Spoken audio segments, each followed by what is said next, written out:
Et c'est donc comme ça que ce bus rempli entièrement de zoologues a explosé dans un accident horrible hier soir. Mais heureusement, il en reste plus qu'un seul. Mais c'est le meilleur. La meilleure. C'est la meilleure. C'est une licorno-zoologiste très spécialisée en sa matière. Et nous allons immédiatement l'interviewer pour en avoir plus d'informations sur cette espèce ô combien intéressante.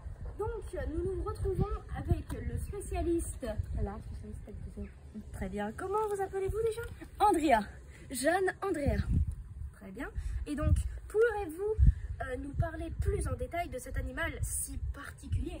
Eh bien, en fait, cet animal est particulier, notamment à cause de son apparence, car en effet, il est très rare, ça peut le rendre particulier aux yeux de certains, mais c'est surtout son aspect exceptionnel. Vous n'allez pas pouvoir le voir, car en fait, il s'avère que si vous le voyez, il ressemble un peu à un scarabée avec une corne, mais c'est pas un scarabée, et avec des ailes. Vous imaginez des ailes d'oiseau?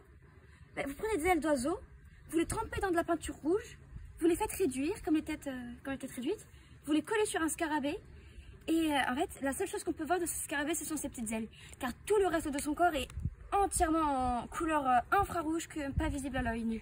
Et est-ce qu'on pourrait en voir aujourd'hui? Eh bien oui, ce serait possible dans ce grand buisson.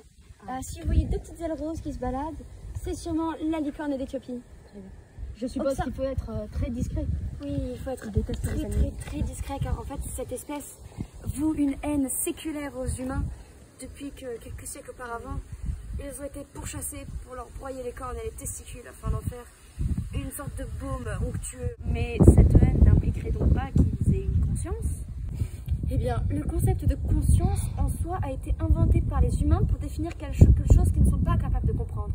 Donc, on ne peut pas vraiment appliquer ce concept à d'autres animaux, mais ce sont des êtres vivants, capables de penser, de communiquer, de se déplacer, de vivre et de se reproduire. D'ailleurs, notre objectif aujourd'hui sera, parce que vous ne serez plus là pour le voir, malheureusement, c'est très dommage, sera d'attraper cette licorne d'Éthiopie afin d'essayer de regarder s'il est possible de créer des descendances. Mais dites-moi, est-ce donc une espèce si sauvage, comme on le raconte, qu'il est impossible de l'élever en captivité? Bien oui, en règle générale, il est totalement impossible de l'élever en captivité, car cette espèce nécessite des arbres très particuliers, uniquement présents en Éthiopie. Et malheureusement, si la dernière représentante de l'espèce ici présente est ici, c'est car le dernier arbre de cette espèce a été abattu récemment en Éthiopie afin de créer un charbon de bois spécial. Donc, normalement, il est impossible de l'élever en captivité, mais nous allons devoir le faire. Nous allons tenter tant bien que mal de sauver cette espèce sauvage. Tous ensemble, main dans la main, on peut le faire. Donc, on remercie chaleureusement ici à la production la spécialiste des licornes d'Éthiopie, Licornologue, s'il vous plaît. Licornologue Jeanne Andrea. Et maintenant, nous allons parler de la météo de demain.